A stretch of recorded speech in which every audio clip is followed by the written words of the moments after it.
السلام علیکم ورحمۃ اللہ وبرکاتہ۔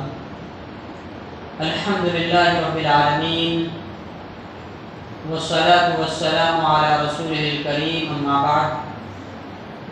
عن ابی ہریرہ رضی اللہ عنہ تعوذوا باللہ من جہد البلاء ودرک الشقاء وسوء القضاء وشماتۃ الاعداء، رواہ البخاری۔ محترم حاضرین، ابھی آپ لوگوں کے سامنے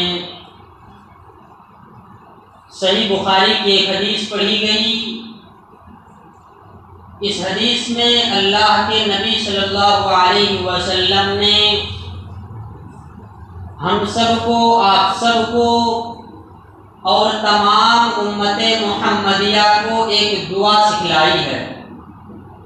دیکھیے، شریعت اسلامیہ کی نظر میں دعا کی بڑی اہمیت و فضیلت ہے۔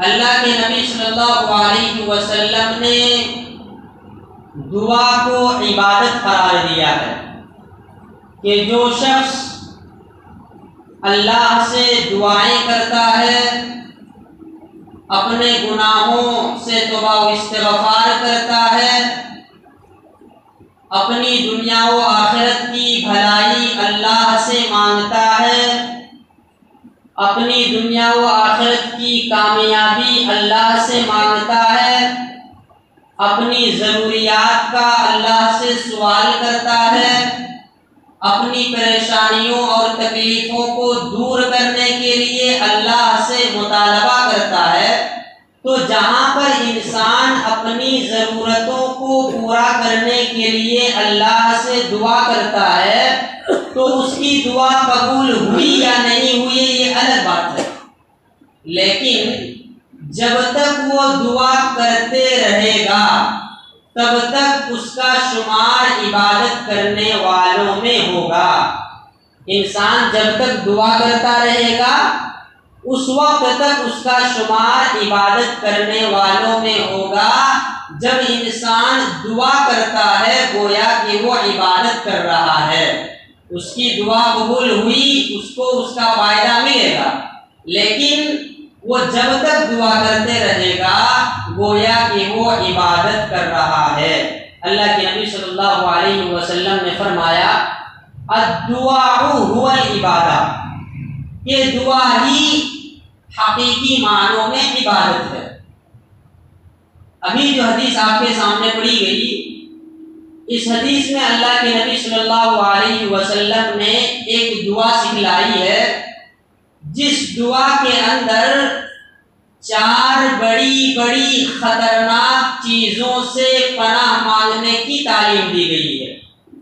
4 بری چیزوں سے بچنے کے لیے اللہ سے دعا کرنے کا حکم دیا گیا ہے۔ ابو ہریرہ رضی اللہ تعالیٰ عنہ کہتے ہیں کہ اللہ کے نبی صلی اللہ علیہ وسلم نے یہ فرمایا تعوذوا باللہ، اے لوگو تم اللہ سے پناہ مانگو۔ پناہ مانگنے کا کیا مطلب تم اللہ سے حفاظت مانگو کہ اے اللہ تو مجھے ان 4 چیزوں سے حفاظت فرما۔ سب سے پہلی چیز اللہ کے نبی صلی اللہ علیہ وسلم نے فرمایا من جہد البلاء، ایسی مصیبت، ایسی بلا، ایسی پریشانی، ایسی آزمائش، ایسی تکلیف، ایسا ڈپریشن، ایسی بے چینی جو انسان کو تھکا دے، ایسی پریشانی سے، ایسی تکلیف سے، ایسی آزمائش سے تو ہماری حفاظت فرما۔ دوسری چیز اللہ کے نبی صلی اللہ علیہ وسلم نے کہا کہ وَدَرَكِ الشَّقَاء، ایسی بدبختی اور ایسی ہلاکت جو ہماری دنیا کو بھی ہلاک کر دے اور ہماری آخرت کو بھی ہلاک کر دے، ایسی ہلاکت سے تو ہماری حفاظت فرما۔ ایسی بدبختی سے، ایسی بدقسمتی سے تو ہماری حفاظت فرما جو ہماری دنیا و آخرت دونوں کو تباہ و برباد کر دے۔ اور تیسری چیز اللہ کے نبی صلی اللہ علیہ وسلم نے فرمایا کہ وَشَمَاتَةِ الْأَعْدَاءِ، کہ دشمنوں کے ہنسنے سے ہماری حفاظت فرما۔ دشمنوں کے ہنسنے سے کیا مراد ہے کہ تو ہمیں کوئی ایسی پریشانی میں مبتلا نہ کر، تو ہمیں کوئی ایسی آزمائش میں نہ ڈال جس کو دیکھ کر کے ہمارا دشمن ہم پر ہنسنے لگے، جس کو دیکھ کر کے ہمارا دشمن خوشی منانے لگے۔ تو ہمیں ایسی پریشانی اور ایسی تکلیف سے ہماری حفاظت فرما۔ اور چوتھی چیز اللہ کے نبی صلی اللہ علیہ وسلم نے فرمائی کہ وسوء القضاء، برے فیصلے سے ہماری حفاظت فرما۔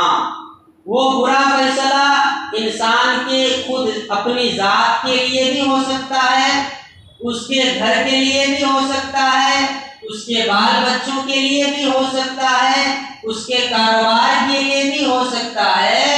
یعنی اس کی زندگی میں کوئی برا فیصلہ اگر اللہ نے کر دیا ہے تو اس برے فیصلے سے تو ہماری حفاظت فرما۔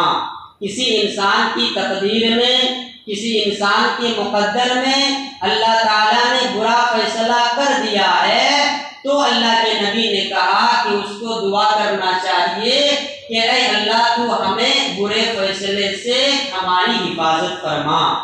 تو یہ چار چیزیں اللہ کے نبی صلی اللہ علیہ وسلم نے بتائی کہ انسان کو ان چار چیزوں سے ہمیشہ اللہ کی پناہ مانگنی چاہیے، اللہ سے حفاظت کا مطالبہ کرتے رہنا چاہیے۔ اس حدیث کو محدثین نے جامع الکلم کہا ہے۔ جامع الکلم ایسی حدیث کو کہتے ہیں جس میں الفاظ کم ہوتے ہیں، الفاظ تھوڑے ہوتے ہیں، ورڈ جس میں کم ہوتے ہیں لیکن اس کا معنی اور مطلب بہت وسیع ہوتا ہے۔ جیسے پہلی دعا من جہد البلا، اے اللہ تو ہمیں ایسی بلا سے بچا جو ہمیں تھکا دے۔ اب بلا مصیبت کی بہت ساری شکلیں ہو سکتی ہیں، ان تمام شکلوں سے ہماری حفاظت فرما۔ اور اس کا دوسرا مطلب یہ بھی ہے کہ اے اللہ تو ہمیں اپنی زندگی میں ایک ہی مرتبہ اتنے پریشانیوں میں مبتلا نہ کر دے، اتنی آزمائش میں مبتلا نہ کر دے کہ ہم ان پریشانیوں کا سامنا کرتے ہوئے تھک جائیں۔ بسا اوقات لوگوں کی زندگی میں ایسی پریشانیاں آتی ہیں، اتنی آزمائش آتی ہیں کہ وہ زندگی سے نا امید ہو کر کے سوسائڈ کر لیتے ہیں، خودکشی کر لیتے ہیں۔ تو ایسی پریشانیوں سے اللہ کے نبی صلی اللہ علیہ وسلم نے حفاظت کا حکم دیا ہے۔ تو اس حدیث کو جامع الکلم قرار دیا گیا ہے، یعنی الفاظ تھوڑے ہیں، الفاظ مختصر ہیں، لیکن اس کا جو معنی ہے، مطلب ہے، یہ بہت وسیع ہے، بہت زیادہ ہے۔ اور اس حدیث کے بارے میں اہل علم نے ایک اور بات یہ بھی کہی ہے کہ جہاں پر اللہ کے نبی صلی اللہ علیہ وسلم نے اس دعا کو پڑھنے کا حکم دیا ہے اپنی امت کو، وہیں پر اس دعا کا اہتمام اللہ کے نبی صلی اللہ علیہ وسلم اپنی زندگی میں کثرت سے کرتے تھے۔ ایک تو ہوتا ہے حکم دینا کہ اپنی امت کو حکم دے دیا، اور دوسرا ہوتا ہے کہ خود اس پر عمل کرنا اپنی زندگی میں۔ تو اللہ کے نبی نے اس حدیث پر اپنی زندگی میں زیادہ سے زیادہ عمل کیا ہے، زیادہ سے زیادہ اس دعا کو پڑھا کرتے تھے، اس دعا کا اہتمام کرتے تھے۔ تو ہمیں بھی چاہیے کہ ہمیں اپنی زندگی میں اس دعا کا اہتمام کرنا چاہیے۔ دعا مختصر اور چھوٹی سی ہے، یاد کر لینا چاہیے ہم میں سے ہر شخص کو، اللہم انی اعوذ بک من جہد البلا ودرک الشقاء وسوء القضاء وشماتۃ الاعداء۔ بخاری کی حدیث ہے، حدیث صحیح ہے۔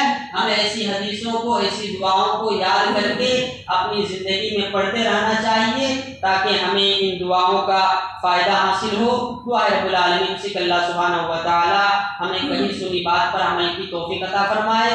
آمین۔ السلام علیکم ورحمۃ اللہ وبرکاتہ۔